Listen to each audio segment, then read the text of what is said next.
There are business leaders out there who achieve what they want.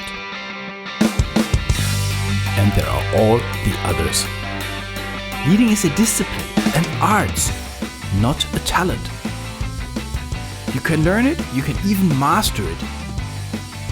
Make sure you get what you want. Hey everyone, good morning, good afternoon, or good evening, wherever you're listening to this. How are you today, Olaf?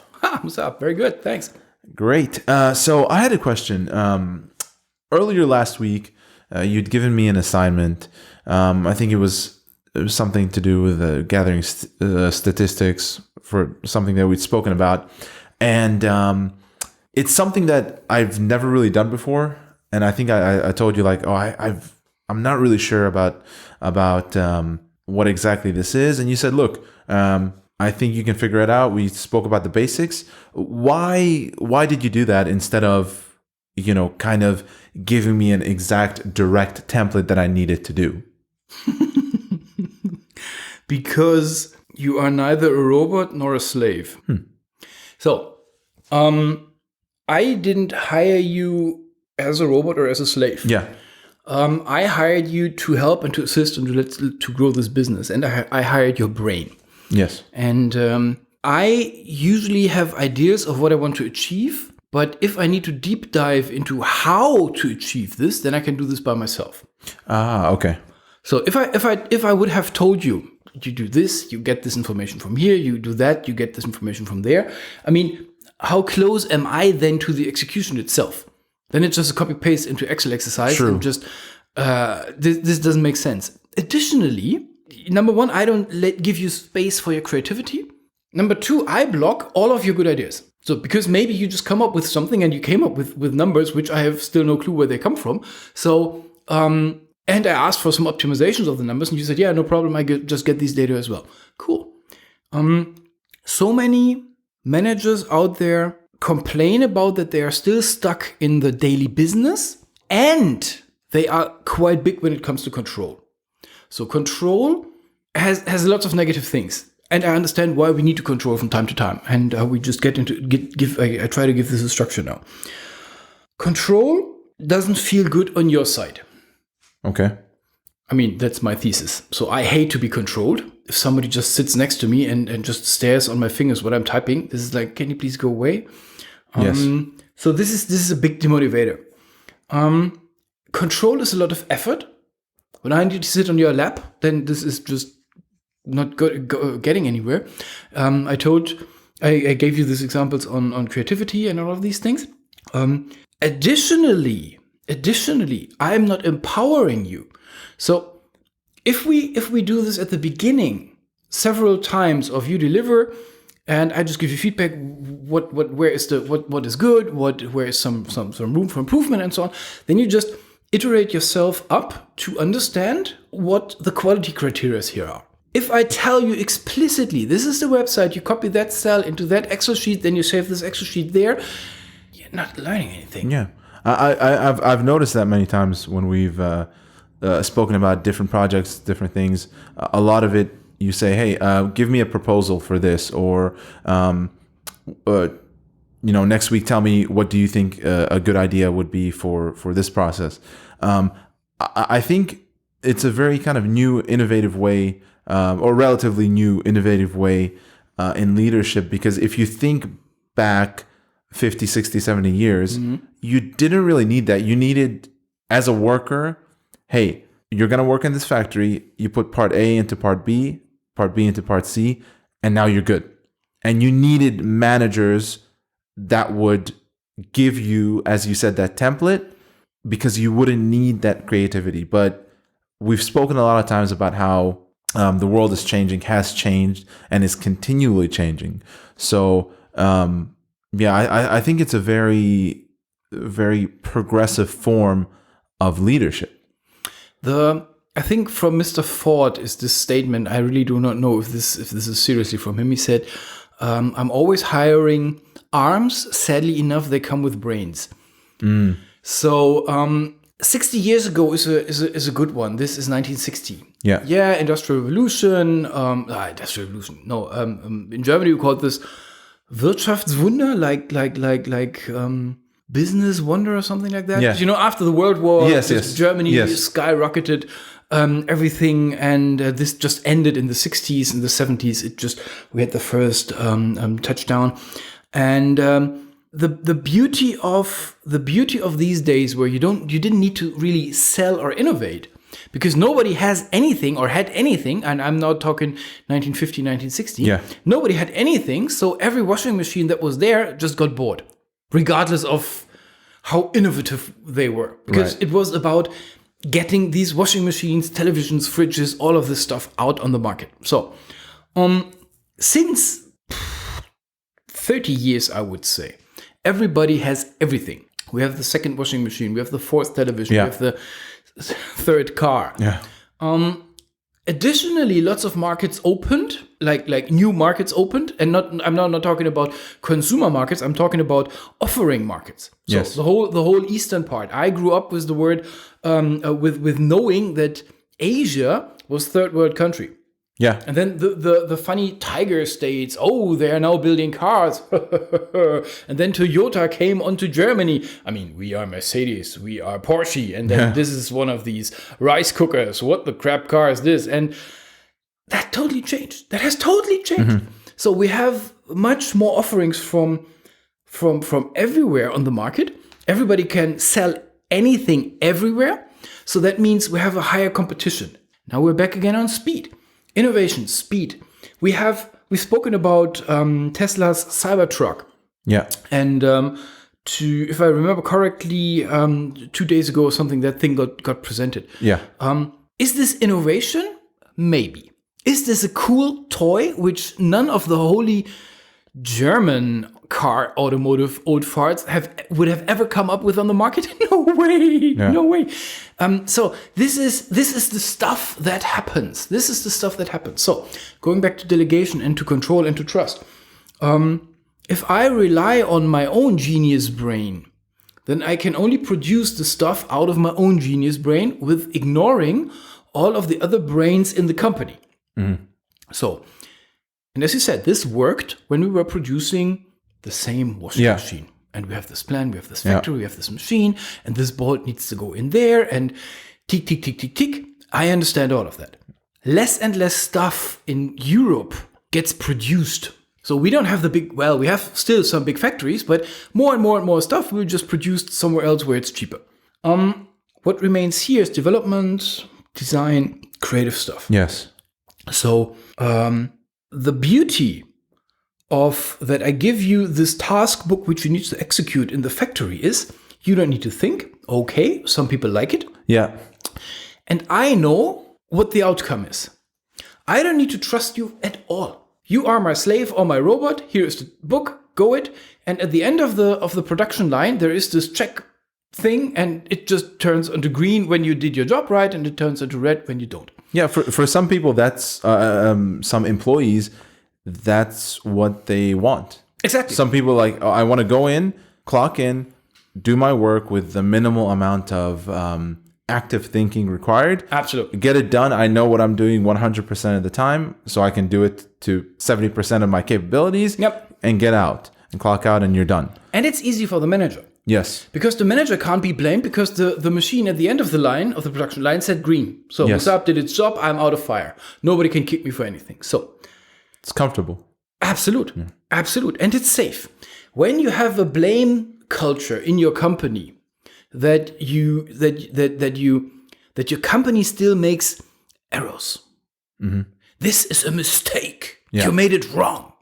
If these words are still in the company, no, I'm not surprised that every manager tries to control as much as possible, because then he knows that he doesn't get shot for anything, or at least he knows why he got shot from whom, but because of what. So I can understand that this is still a good approach in several industries.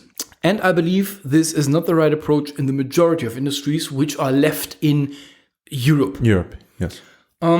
And this is how I would approach this. The word is delegation. If you have your employee and you talk about what this employee has to do, then I believe you treat him, and I'm overstating this a little bit, as a slave or as a robot.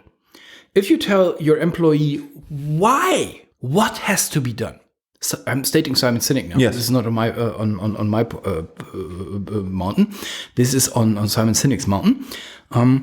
If I tell you this is what we want to achieve, these are the customers, this is the value add for the customers, this is the impression that we want to make on our customers, And dear listener, when I talk customers, I talk about the people that you are delivering to. Talk about the people that you're delivering to. When you're IT department and you say, no, we are not touching our customers. Yes, you touch your customers, which are the people who consume your services. So this is customers for me. Everybody which consumes the output of your organization is your customer. So if I tell you all of these things, and then I say, okay, Musab, go, make a proposal. Yeah. And then you come up with something. As I said, now we're at the beginning. So we call this delegation. We have several steps of delegations, and we just fly over them quite quickly. So first, I believe you need to hire the people that you know you can trust. Yeah. If you hire someone and you say, wow, this person is so, then you shall not hire this person if you are not in a slave-robot type of relationship. So this is the first thing. Then the second thing is talk about that person, about your business idea, what you want to achieve. And as I said, dear listener, if you run your department, you have to have a business idea. You don't need to call it business idea, but you need to know why you're there. What impression you want to make for your customers? Who are your customers? What's the value add? What are you delivering? All of these things. And I know that's quite rare out there. So you talk about that. Then you let your people go. So delegation. Delegation is a terrible thing because it reduces your level of control and it replaces it with trust. Okay. This is a horror for a lot of old school managers who grew up in this control freak manner. When I tell them now, let them do, let your people do, then they just get the panic in the eyes. And for a good reason, we have to do that, and we were talking about these reasons. Yes. So, my proposal is treat your employees like family and give them the same trust upfront like you would give your kids. And I think most of the parents know what I'm talking about. You need to trust your kids at a certain point in time. You need to trust them. Yeah. So, and you need to make clear, okay, let's take the standard party example. Yeah. Okay, I trust you. I bring you to this party. Here's $20 for the cab back home. And I trust you that you're at 2200. You are back home. Mm-hmm. If not, we have the consequences are that you're not going to the parties at all until your, I don't know how much birthday. Yeah. So then you have the clear line. Then you need to be able and be willing to call the consequences up. And then you just have to trust your kid. Otherwise, you're just, one of these helicopter parents who's just sitting at the party. Yeah. So you have to trust them. Employees, same thing. You have to trust them. And now you have some responsibilities, I believe. So first thing is you need to tell the employees what is this about? Not what to do, but what is this about? What do you want from this outcome? And then you have the right person. Just do them. Then your responsibility as a manager is to give the right tasks out. Right tasks means I'm not giving out tasks up at the beginning, which can, if they go down, destroy my company. Yeah. Ain't gonna happen. So you give out the tasks to learn. And it's seriously a learning exercise. So the things that, and you play this open. When you just play this with your people, you play this open. Here's the stuff, you can do this. And once you have the result, like a research result, we come back and talk, and then we do so. At the first level, the responsibility and the decisions, they're all with me. So you give, until we are both comfortable, and we just level this up. So next one is that you prepare the decisions. Prepare the decisions means, okay, dear employee, this is what we want to do. You've done this several times. You make some proposals. Make 2 or 3 proposals. Good proposals from your point of view, which fits, or even one proposal, if this is only one, which seriously, from your point of view, fulfills all of our criteria, which is a good solution on whatever it is. So the third level then is that you just do this decision by yourself, inform me about it. And the fourth level is you just do the decision and you run. So this is the 4 levels of delegation. The beauty is the beauty is that you create more and more independent, self-thinking employees. The bad thing is you hand out more and more control to your people. I don't know everything. When next year we'll be at the point when you just manage the stars meeting by yourself. Right. So, and I will just attend. I see you first time when I'm on stage. I have no control. I mean, hopefully the cab brings me into the right hotel, but you've done all the stuff in before of that. I do not know. If somebody asks me, I'm like, ask Musa, I have no clue. Right. So I will not do this if I haven't built the trust and the knowledge and all of these things between us that I think this is a good idea. Yes. On the other hand, I will always give you more and more tasks where I think, ew, this is a bit stretchy. Because if we both don't stretch, we don't grow. So you have to, in a way, it's almost like when you're doing sports or exercising, you have to kind of go beyond your boundaries a little bit. If it doesn't work, you have to go back, try a lighter weight, for example, if you're weightlifting, and then next week try again. I think from the point of view of maybe an employee, I think this method, as well as building trust and more motivation and direction, it also gives you a bit of an investment into the company, whichever company, because it's your proposal. It's something that's mine. Yep. If I work at Ford and I'm making a car, I don't really care because I have a template that's Ford's template. It's the company's template. I just work there. But if it's my idea that I have to design this project, I have to gather it's almost a measure of pride that you have to do something in a correct way. It gives you more incentive, and gives you, in English we have a saying, it gives you a little bit of skin in the game. So you have something on the line. Absolutely. That's the idea.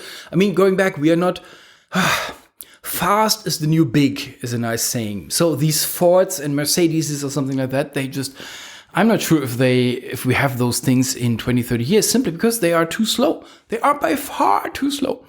And so small entities. And if you are stuck in a big enterprise, sorry to say, but then do with your life whatever you want. Yeah. This is for leaders and for managers who want to change and who can change. Want to change and can change means we have to have a certain stake in the ground. I understand when you run a production line, you have 100 reports and you have to deliver this product at the end of the production line. You can't really fiddle around so much, but still there you can let them optimize their flow of work and just all of these things. So I understand there you don't need such a big level of delegation, but in every office job, I believe, where you have a creative component in, where you have an innovative component in, where you have a little bit of research in, I believe you're always, as a manager, easier day on the long run when you empower your people, when you hand over as much tasks and decisions to your people as, important word, as possible. Possible from both sides. You have always employees who can do a certain amount of things and who can't do the other things. You always have tasks who need to stay on your own plate as a manager because they are too big to give them to someone. Too big in whatever the dimension now is. So this is a permanent game. You will never ever have, as you work with different people together, you will never ever have this one method. You will have individual methods per person. This person can do this. I need to control that on this person, and I better don't give this task to this guy. Yeah. So it's an individual game, but I'm highly recommending give as much tasks, decisions, and responsibility out to your people. Reduce the amount of controls to a minimum. Keep controlling. I'm not saying just hope for the best. No, it's your responsibility. So keep controlling, but tell them when you control, tell them what you control. Control the important stuff, not the easy stuff.